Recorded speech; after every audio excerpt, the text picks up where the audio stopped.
Good morning.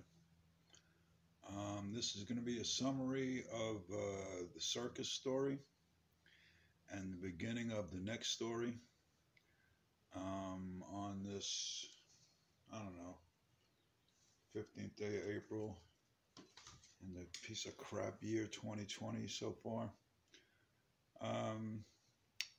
Make the best of it. So back to the story until I run out of tape because I don't know if I erased everything. Blah blah blah. So instead of graduating high school, I'm reading. I wrote about 3 or 4 pages this morning. I'm going to try and read it to y'all. So, dear Rob and Jeff. So instead of graduating high school in June of '78, I graduated Circus College on the road again because of a psst. How further did that psst affect my life? Let's see. So back in Pleasantville, after a very successful Canadian Big Horse show tour, where we met characters like Goliath, the Big Horse, the Shire Horse, my little buddy, Tex, characters like that. I forgot to tell you, while Tex was stiffing me for the $100, he never paid back. One night, after the fair closed at 9:30 at night, I would put the chain, the little flimsy chain, on the flimsy front doors that would close right in front of that orange curtain I'm sitting in front of. And I would go down and get something to eat, at the Carney food tents. We got what a study of psychology, to sit around and eat in a room full of carnies as they came in with their carniness. It was just amazing. So I go down and eat, after 9:30. It's 10:30. I'm walking back to my show in the dark in the middle of the closed fairgrounds. A few people scurrying around, but not many. And I see a giant cowboy hat at the front of my show from, 100 yards away. So I go behind a tree, and it's Tex. And Tex is at the front door of my closed show after hours. I'm like, oh, fuck. And I didn't chain the door, closed enough that you couldn't squeeze through it. So he squeezes his fat ass, big ass, 7-foot, 8-foot cowboy hat ass through the doors, and he's inside my show. Now, what the hell am I going to do? Confront them? So wisely, I walked around and I found they had a fair police who you'd see cruise by once in a while. So I went and got a state fair cop. And I says, bro, some old, Barney Rubble, older kind of looking guy. I says, dude, you got to help me. I says, somebody broke into my show. He's still in there. I'm not going in there. He's like, oh, well, let's go see. So I get in his car. We drive down to my show. He pulls up. I stay in the car. He goes over to this. Maybe I gave him the key because he couldn't fit his fat ass through the thing. But anyway, he goes into the show. And he goes behind the orange curtain. And I wish I had this on film with some scary music. And I hear him say, oh, it's you, Tex. What'd you tie one on again? I'm like, oh, you son of a bitch. He knows this fuck. And then you hear Tex with maybe it was fake drunk act or not, who knows. Where am I? Tex, you're in somebody else's show. Get your ass back to your trailer. I'm like, oh, you fucking redneck hillbilly broke back fucks. So he escorts a Tex out of my show, but that was pretty scary for an 18-year-old kid. And never heard from Tex again, never got $100. Thanks, Tex. So anyway, I forgot to tell you, or I got interrupted by myself, because sometimes I start to tell you a story, and I get so caught up on one detail, I forget the point of the story. So bear with me. On the way back to Atlantic City from North Carolina, I stopped a mile outside of town, and I pulled into somewhere, and I went in the back of the truck, because, everything ships while you're driving, and giant slip knots. I became the slip knot master, Gomez used to say.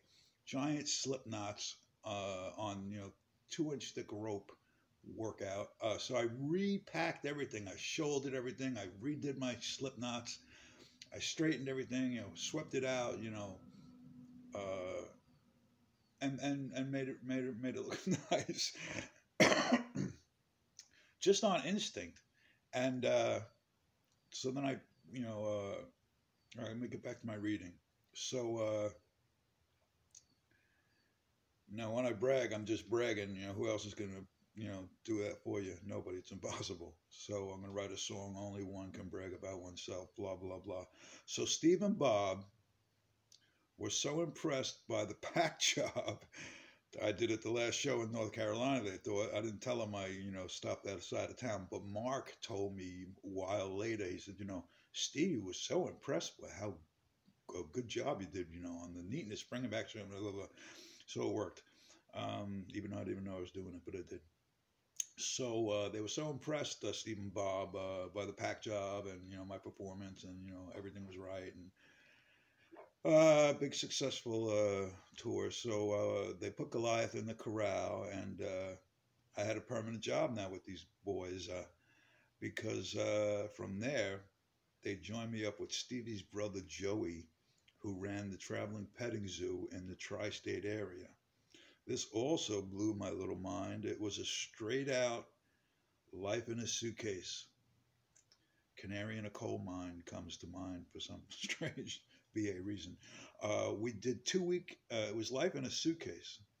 All you had was what you carried in your suitcase. Toiletries, your ass, your elbow, anything you needed, you had to have in your little suitcase because you weren't going home for months. So it was a life in a suitcase. 2-week engagements at big malls in Jersey, PA, Connecticut, Long Island, Brooklyn. There's a llama story in Brooklyn I have to tell you later. Gomez. We'd stay always in a motel near the mall. Do laundry at the laundromat. Some of the guys used to send it out, and have your laundry done for you, or drop it off and pick it up and stuff. I forget what we did actually. And we'd always stay at a motel near the mall and drive back and forth in the little Circus van. You'd eat at the mall. It was the mall was open 9:30 a.m. to 9:30 p.m., which meant we were there from 8:30 a.m. to 10:30 p.m. Not much of a social life at 18, but each mall was a universe unto itself, really was. Everything you needed was there. Food, drinks, bars, chicks galore, etc. But we were very busy boys, Joey and a guy named Donnie from Pleasantville and me, with 60 or so live critters in a packed malls. Very interesting stuff. Let me lay it out for y'all. Usually the petting zoo had been at these malls other times before we got there. Some mall store owners, of which there were many, some of them liked the zoo and some of them didn't. Tough. The mall owners put us there, so deal with it. So we'd roll up on a mall. They all looked alike after a while. One night we were leaving a mall in the middle of Pennsylvania, God knows where, and after doing this for a couple of months, and we all got in the trucks, 3 Caravan Maniac, circus trucks of Bob Jones in the parking lot of the mall. 3 giant trucks and maybe a van too behind it, and we're going to leave the mall to get on the highway to go to the next spot, in the next state or whatever. And Stevie was in the lead, and the mall parking lot was just stupidly big and stupidly set up, and we went around in a circle for like 5 minutes trying to get out of the mall to get to the highway. And 5 minutes later, we ended up in the exact same place that we started. So Stevie Marshall gets out of his truck and comes over to tell me something. I said, "We're here already?" I says, "These malls are all starting to look alike." And he cracked up, and Mark asked me later, he's like, "What did you say to Stevie? That was so funny." I said, blah, blah, blah. These malls all look alike joke. Where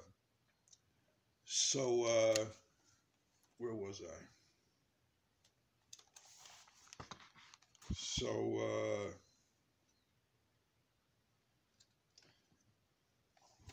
they all looked alike. So we'd park the goat trailer, another circus rig, way out in the parking lot.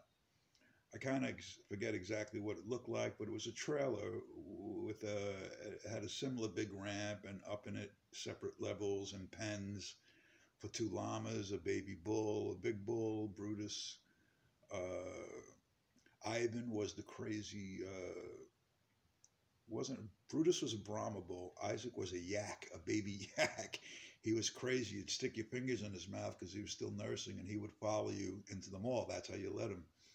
It was crazy. Brutus was on a leash. The llamas you held by each neck. The kangaroo you had on a leash like a dog, and you ran because it hopped like 10 feet at a time. The monkey came in. He was a little nasty guy. He cornered me in a motel room one time because Mark brought him back to the motel for a rare thing, and Mark goes in the bathroom, and the monkey's on the bed, and Mark goes in the bathroom, and the monkey starts coming to me, eat, eat, eat, eat.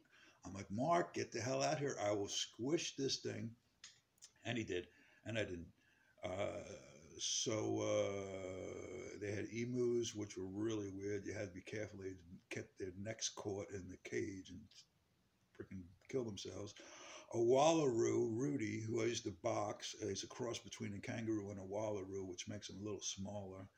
And, when a kangaroo is boxing you, he's not boxing you, he's trying to grab your arm. And when he grabs your arm, he's coming at you with those bottom feet because he sits back up on his tail. So it looks like he's boxing. So I found the point where right before he was going to kick, so I'd keep the boxing going to draw a crowd a little bit. But boy, he'd hit that cage and move the whole fence back a foot with those feet. That was cool. Rudy, his name was. He would come when I, like a dog too. Um, that truck in it had all the 50 goats, all those other separate exotic animals. It had fence, ticket booth, hay, straw, shavings for the mall floor, and feed, heavy water buckets. I didn't get to do the double 5-gallon water can owl contest across the fairgrounds because we had hoses and stuff, but there was plenty of other heavy stuff to play with. Uh,